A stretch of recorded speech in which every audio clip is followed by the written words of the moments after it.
To show or hide the full stop key in GBoard on Samsung Galaxy S26, S26 Plus or Ultra.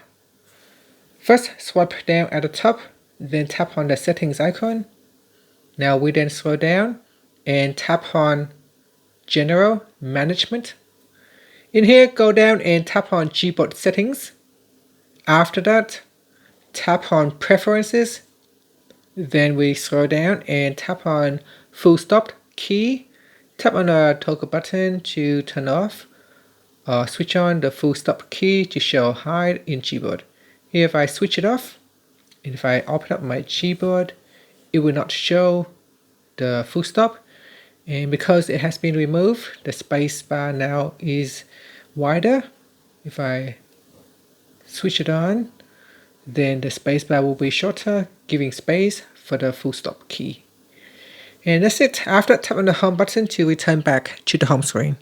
Thank you for watching this video. If you find it helpful, please like and subscribe to my channel for more videos.